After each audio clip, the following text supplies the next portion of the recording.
Alright, so man, we'll start the day out, but I'm hungry. I haven't eaten yet, so slide down here to my man Oscar, man.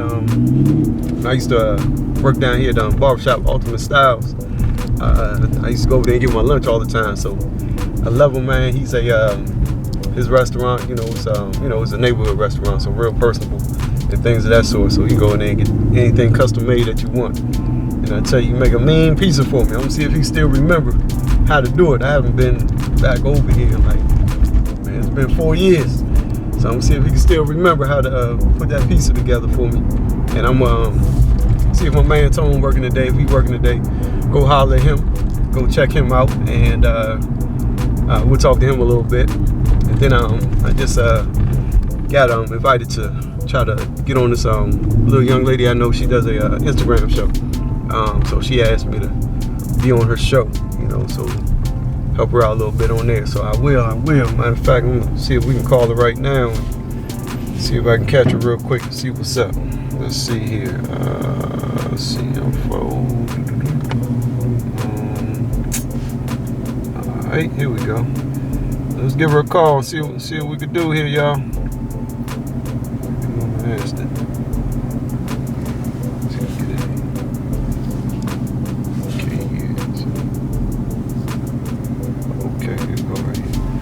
Camilla. Hey. What's up, guys? How you doing? I'm good. How are you, boo? I'm well. So what you got going on? Say you got a little show going on, Instagram show. Talk to me. All right. So I have delved into the pseudo podcasting world. And I started an IG live show, and I call it Just Being Honest with Mills Lane. So on social media, I'm known, other than on Facebook, as my alias for my stage name, which is Mills Lane Comedy. Yeah. So since midsummer, I started this podcast where the benefit that I want people to receive is I want you to learn something. I want you to be able to listen to an interesting conversation. It's fun. I have, segments where, I don't necessarily do stand-up. I think that's what people think. I'm kind of leaning back to my journalist roots with this. This is a passion that I've always had, and I've obviously been on the production side of things. So I would love for you to consider being one of my guests, and I'll just tell you, something that, and again, Sekou is like my biggest cheerleader, which is the cutest thing. Right. Saying, well, what about this person? So, I have had politicians on, I have had comedians on, I have had entrepreneurs on, I have had, people in different parts, different industries. But the thing that I love about this show is that everybody that I've had on has been a personal friend, or we have some type of relationship or connection. Yep. Which makes the conversation, light when it needs to be light, serious and deep when it needs to be serious. And obviously the title of my show, Just Being Honest with Mills Lane, you get to know me, and you get to know, my humor. You get to know what affects me deeply. I try to share as much as I can without being, without telling everything. Right. So I would love for you to consider it, and we would talk about entrepreneurship, and I would love to catch up with you because I haven't necessarily been following you and your endeavors and your successes or failures, but all of this I want you to be as transparent as you can be with the audience. I want to know, where you got, started, barbering first, and then you've built this, this empire, and you're still in the area where you grew up, and these are all things I'd have to work out if you agree. But be as personal as you want, or some things you may not want to talk about, but there's no gotcha type of situation here. I'm literally and I've been told these are just conversations, and this is how they come across, and where it lends itself to the funny, it'll be funny. Where it lends itself to seriousness and being more deep, it will show through. But the show is every Tuesday and Thursday, and it's crazy because since I've started teaching again, teaching in this environment, the Thursday shows I usually have my guests on Tuesday and Thursday. I leave for open mic night, which actually turn out to be fun shows as well. Right. But it's a space of an hour. It's a really quick hour. And right now I'm just doing it through IG. I feel like I probably can get more viewers if I go through Facebook, and I have a YouTube page, but I'm also trying to build my brand as well. Yeah. As of 2 weeks ago, I became an S corporation. I'm trying to do everything in proper protocol, but I want to build my website. I want to eventually sell merchandise, so I'm trying to do everything in the proper order. Trademarking comes next, to some things that I have come up with. So that's just, me being transparent with you on what I want to do with this. My network is out of control. I tell people, I know people from the top of the top to the bottom of the bottom, and they're all just is human people having conversations. But again, the main thing, I want people to pick up some things and learn some things from my guests. If you have any tips you want to share for budding entrepreneurs, we might get into the hater game. I'm sure you've had your share of people who, want to roll with you and, and then they turn it back on you. Or, maybe you've had some doors closed. Maybe you've lost some friendships because of, what they perceive as your level of success. But that's kind of in a synopsis. So like I said, I really hope you consider, and I want you to tell me about your show. You said you're filming. What's going on your side?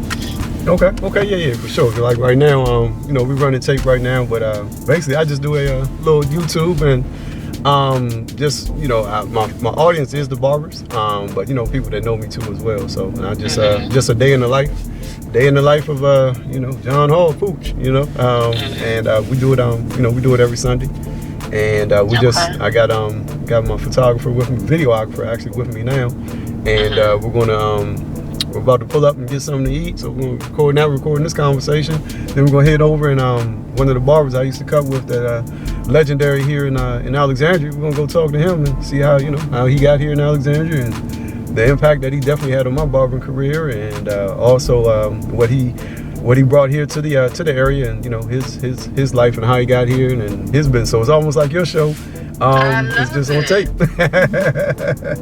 And I didn't know, and it's so crazy when you have friends on Facebook, but the algorithms put people who you talk to the most. So then I don't necessarily go to people's pages.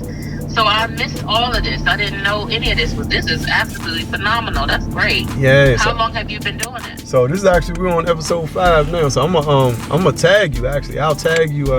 I'll send you what I'm gonna do. I'll just send you my YouTube link to the first episode. Then you can just follow through with that. But yeah, you see what we're doing. Absolutely, and the same thing for you. My Instagram is at Mills Lane Comedy. Okay. And all of my shows, I actually stopped counting. I don't know if I've done.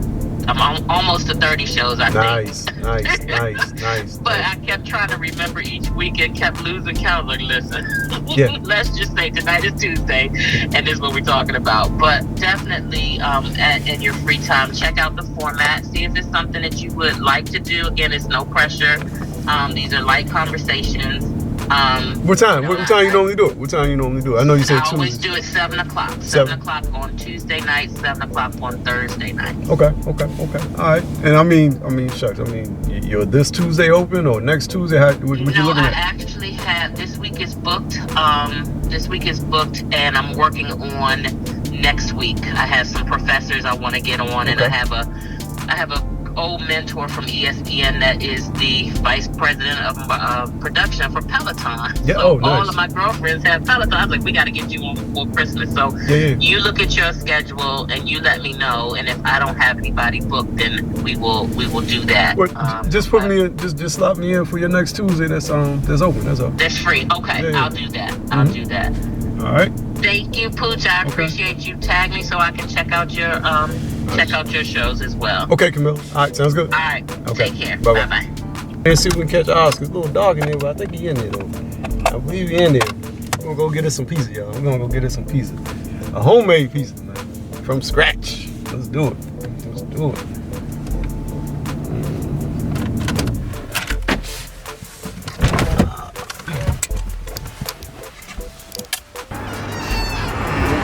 good.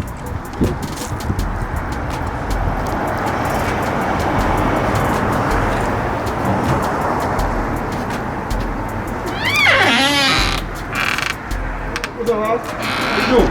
Can I put my order in? Can I put my order in? Yeah. Remember the pizza I used to get? Do you remember the pizza I used to get? No, I guess you had the, you had the pepperoni and the green peppers. Pepperoni and green pepper, you know what size you want? The small. It's, Yeah, so we sit here, man. This is be my spot, my little lunch spot here. So, you know, used to cut next door. Did that for 6 years. So he'll make me a real nice pizza. Or we also had a little salmon, usually salmon and spinach. Oh my goodness, amazing. So now you're putting together a little salad for us. Everything's like scratch. Everything. Crazy. So kind of missed the spot a little bit. So we had to come by and check the man out. You know, just check it out. So I'm about to be greedy, y'all.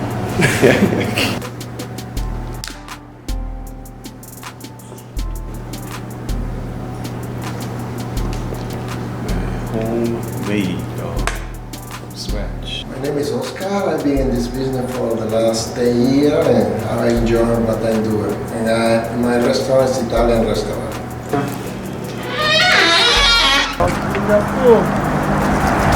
Missed my spot, man. That was good. So I'm gonna go check my man Bob out. Go check him out. Definitely, we're gonna get some history now on the Barber here and what he brought to Alexander.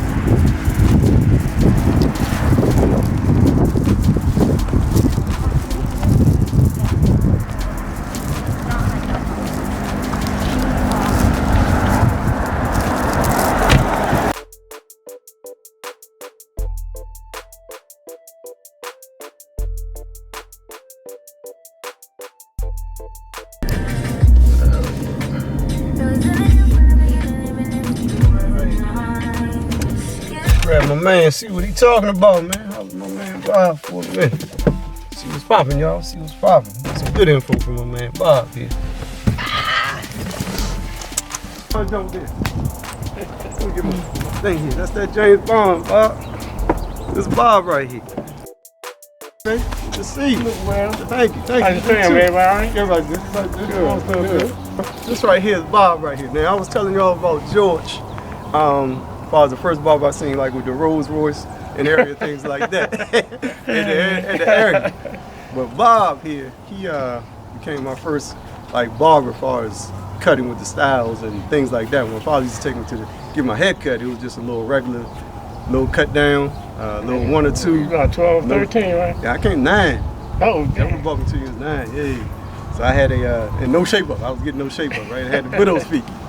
And she brought me down there. She said, your sister brought you? Yeah, definitely. She was working right. with. She said, can I take him to Bobby Perry, and get his hair cut down there? My father said, go ahead, because he was tired of taking me to the barber shop anyway. So Yeah. took me down here, and Bob gave me we called it a Philly back then. All right, the Philly, little high top fade. So definitely, I really admired him, and I followed him as far as with the barber. And he actually, if you don't know that, he really one that really showed me how to cut. You know what I'm saying? 'Cause I used to sit in there because he used to have the barbershop packed. I mean, it was 10, 12, 15 dudes sitting in there, and I was sitting there for 2-3 hours just looking and watching, and I was observing the whole time, so I didn't mind sitting in there. Yeah, I was the first one to do the fade. Because my uncle, he was the top dog then when I worked with him. Yeah. He was the one that everybody was going to. That's how I built my clientele from him. Yeah. So, they were doing the fade in New Jersey like nothing, you know. I was on a barber shop up there in New Jersey. And when I came down here, ain't nobody want to fade. They said, "Come even all over and put a V in the back." Yep. And that was just so Bama for me, you know. So I said, man, you know, I think Fred Rivers, the first one I said, man, you ever try this fade? He said, man, you done heard about the fade down in college, because he was down in Virginia State. So he said, yeah, man, give it a try. You can't do no worse than I am. You know, can't make me look no worse than I am. You know, Fred be joking. Mm-hmm. So I went and gave him the fade rather. And next thing I know, people start, man, can you give me a fade? And that started the business. That's it, huh? I really admired him, and I followed him as far as with the barber, and he actually, if he don't know that, he really one that really showed me how to cut, you know what I'm saying? I used to sit in there, because he used to have the barbershop packed. I mean, it was 10, 12, 15 dudes sitting in there, and I was sitting there for 2-3 hours just looking and watching, and I was observing the whole time, so I didn't mind sitting in there. All right, so, but, Bob, tell them about, you know, how you got down here as far as, you know, well, with barber and things I came down here on my uncle's request to check out his shop and see how I like it down here in Alexandria. And I had little kids at the time, small kids. So I thought about that would be nice for these kids if I can get them away from Newark. But Newark was a rough camp. So I came down here on his request, and I stayed with him about a whole day on Saturday. What year was that? That was in 78. 78. And I stayed with him for a couple of months. And I worked in his shop for about 5 years.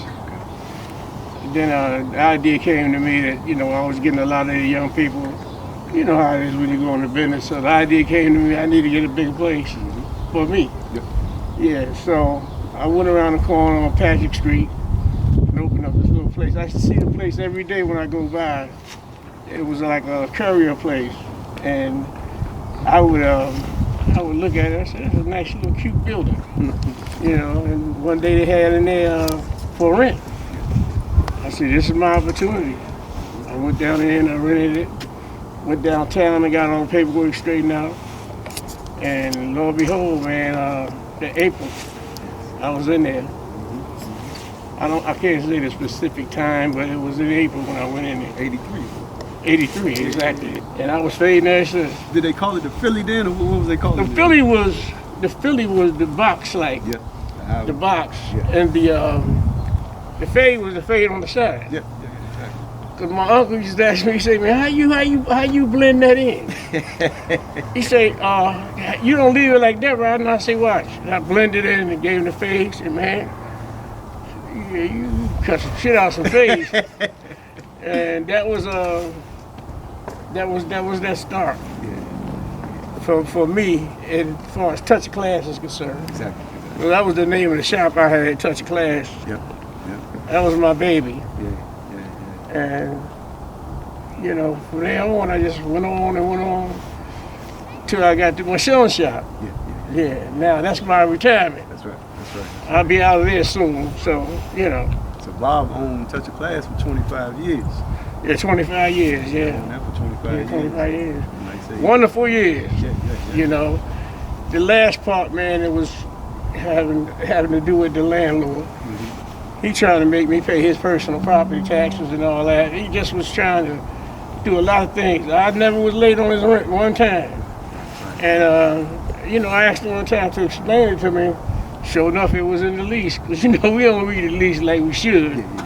But that turned me off so bad. And then the girl I had in there, she was like, you know, you got people in the shop. So I just said, it's time for me to go. And I left, and I'm glad I did. But I have no regrets of owning Touch of Class, so, you know, being there for the 25 years, other than some of the people that came in the later years, they weren't desirable. That's right. I won't make no names, but they weren't desirable. Tell him about now. He's a miracle too now, y'all. He's a miracle. Bob had a bad accident. Yeah. And go ahead, tell him. Yeah, I had a diabetic seizure. I was going up Cressley Way, the street right out here, and that's all I basically remember. Next thing I know, I was in a helicopter, butt naked, and they told me, "Say you got to be still. We got to put this board on here. We got to take your head down because we believe you have a broken neck." I thought I was dreaming, you know. I mean, you know how you have a dream, but I got to the hospital, man. He told me to put this halo on my head. And told me I had a C5, C6 fracture. And the doctor kept telling me, this would scare me a little bit. The doctor kept telling me, the doctor's a scientist. But he kept saying to me, man, you lucky.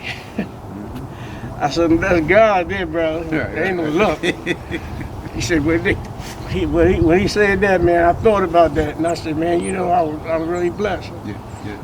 And that carried me for a while, man. And when I came back to the shop, I was out of the shop for about 5 or 6 months. Yeah. When I came back to the shop, everything was all right. I appreciate the people that worked there that was keeping the place running.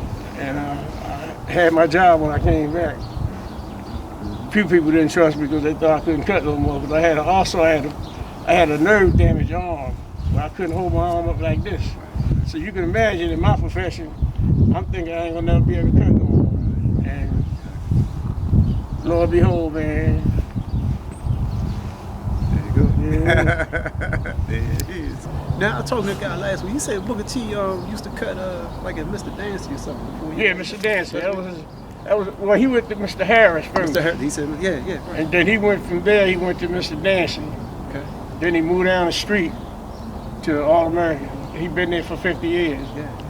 Did he open that up, or huh? did he open that up, or he got it from somebody? Did he? The All American. Oh, you mean the building? Well, I mean, just I guess the barber shop. No, the barber shop is here. That he opened that up. He opened that up Okay. there. Okay. And it was this Jewish lady. I don't know. She might still own the building. Right. She didn't want to get rid of the property because the property's so valuable down there. Yeah. I seen him not too long ago. His brother died, my other uncle. Okay. And I made amends with him, and we, hugged and whatnot. Yeah. He's doing well. He's getting, he's 77 now. Yeah. And he come and let me show you my shop. I go in there, he fix it up real nice. Okay. Good. I believe that's gonna be his last resting place, that shop. 50 years since the 60s. Right. Yeah, I applauded him. I said, I'm very proud of y'all. That's his happy place. Yeah, I'm very proud of him. Yeah. So, tell me this thing, because Bob, I got the privilege actually to work with him then, all right, for 6 years, right? And I got to learn a lot from him. You don't know how much I learned from him, as far as just with business and life and just everything, as far as with the barbering career too. So I owe a lot to him as far as understanding the barbering ground.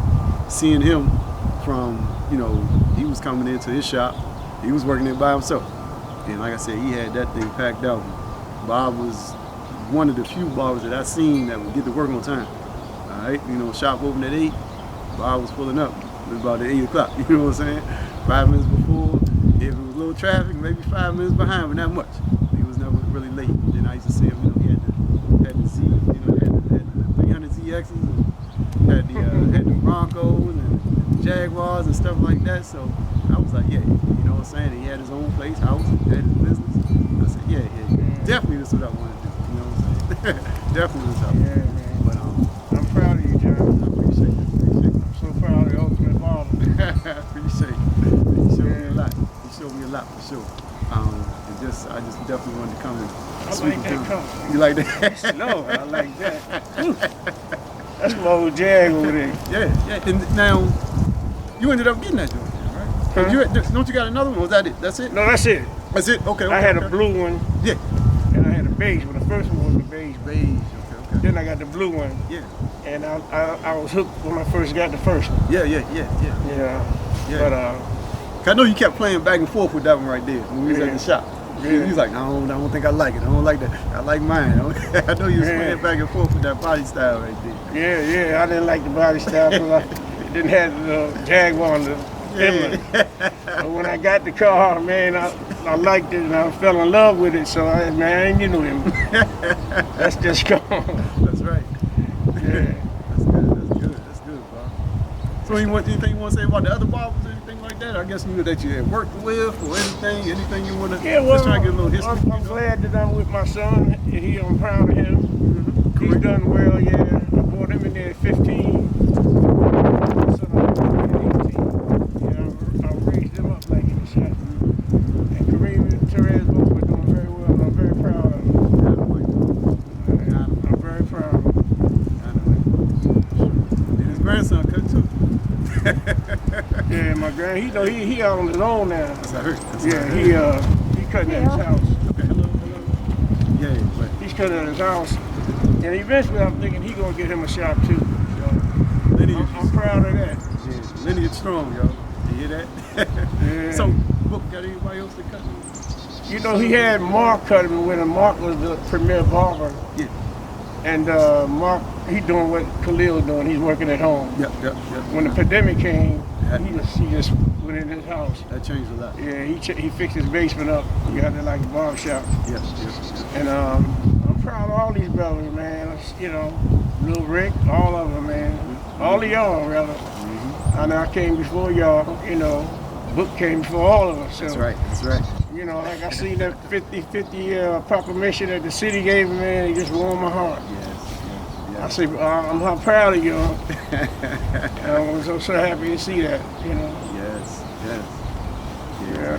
That barber here, I'm telling you, it's strong in Alexandria, man. And I got to be able to see these guys, especially like Bob, like you saying, Booker T and them, for sure, the ones that were definitely before me. All right, just seeing them and watching them, and that was my inspiration. But see, when I first came to Alexandria, it looked like a little country hick town. That's right. But I said, coming from New Jersey, well, it's gonna be sweet for the kids. So I said, I came down here to visit. I came down in July to visit. I was back here to live in August. I stayed with my uncle, Booker T, for a while, a couple of months. I went and got my family. We got a U-Haul. I'm on down. I said, I'm gonna get my boys away from this. And I'm just so glad I did, because I look at how well they doing now, and I say I did a good thing. It's a place called Supreme there now. See, Yeah. The lady had it before. She was Korean. And I think she had it out with Mr. Jarvis, the same thing that I had it out with her for that money, you know. Okay. So she only stayed there for 10 years. Yeah. And the guy that's there now, I don't know who's in there now, I just know the name of the place is called Supreme. Yeah. I saw that. How y'all doing? Yeah. That's good. Appreciate you, Bob. We good. Hey, baby. likewise, Good. Johnny. Good work. Good seeing you, brother. Good seeing you for sure. Yeah, man. Proud of you, Good man. seeing you. Definitely good seeing you. Ultimate barber right here. Pushing, baby. We pushing, Bob. Hey, just learning from y'all, man. I'm trying to tell you, man. Maybe I'm looking inside this thing. Hey, wait, open it up. You gotta push this, Bob. I don't know how to work it. Push that? Okay. Pull that. Yeah. This is beautiful, man. I'll still more. Damn, this is nice. I know you done fell in love with it. Hey, thank you. It's just it's fun to drive.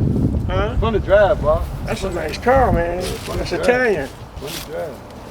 That's a nice car. I usually see them in red, though. Yeah, they got, I know, they got red. It's fun to drive. This must be luxury model because some of them are small. Yeah, this the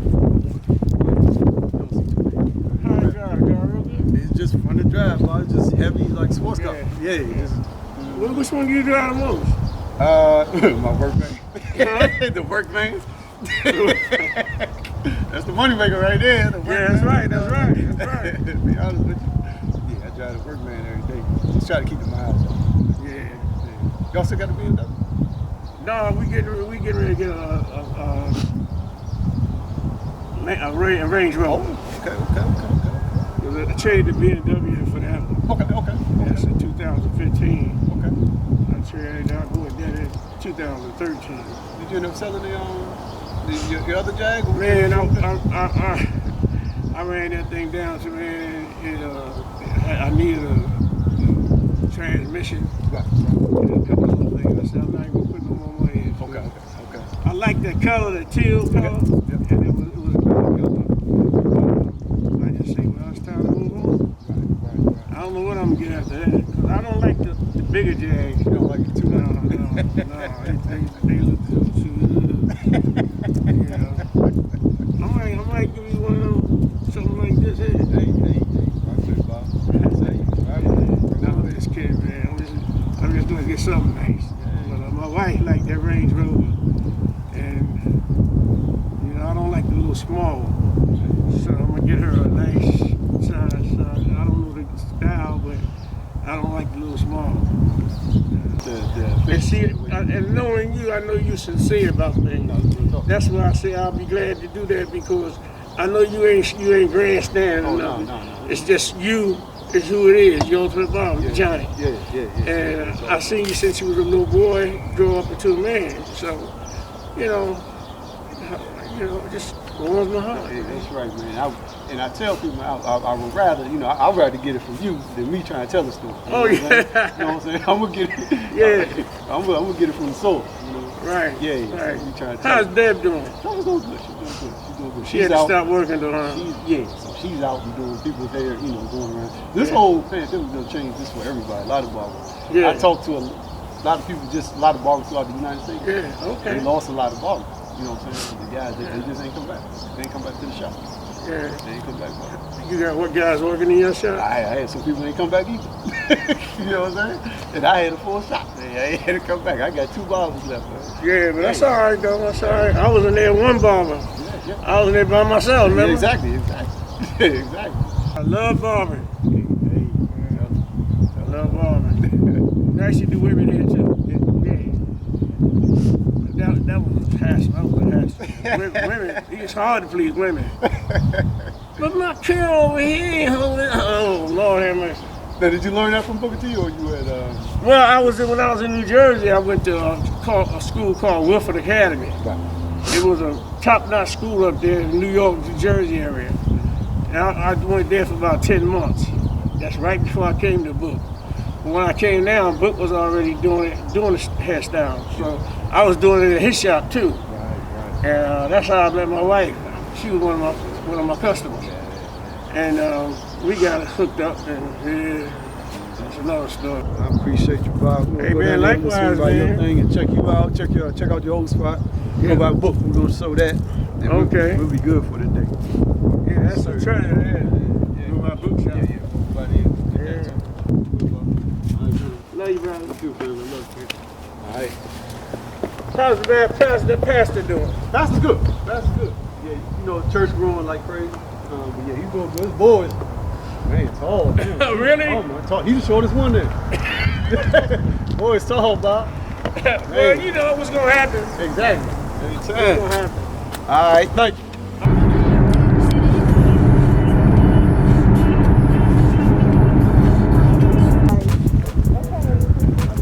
Yeah, this is Old Town Alexandria right here, which is crazy. So you got Maryland right there. That's Maryland. You got DC right here, Washington DC. And we're in Virginia. You got 3 and 1. 3 and 1.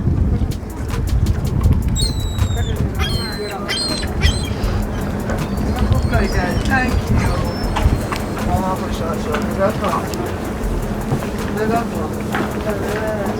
Old colonial stuff here. So people docked down here. This is Old Town. Used to call the wharf back in the 1800s and stuff. And you got your old ships right here.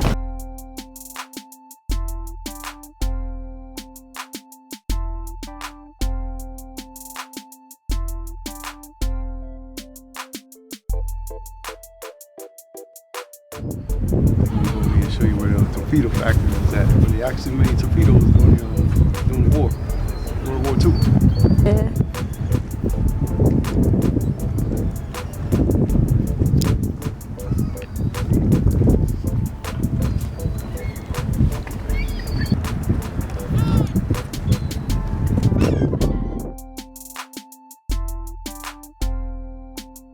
That's where they actually made torpedoes for the like World War II. They'll make the torpedoes, put them on the boats, ships, take them on out. Yeah, a lot of history here. These ferries, they take you over to National Harbor. That's what they built over there. So you get it there, or you can take them into DC. About a 15-minute little ride. Instead of getting in the traffic.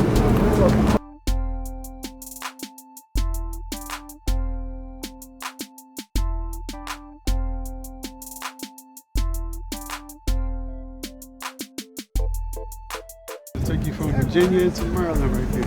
Woodrow Wilson. Woodrow Wilson. I'm gonna meet with my connector.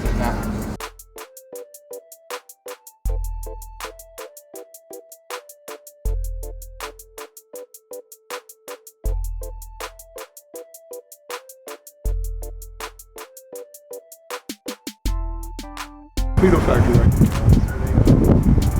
It's actually making torpedoes. Ship them out during World War II. Right? Actual torpedo factory. And ship them out. So this is Old Town. Old Town, Alexandria. You can see right near Union Street.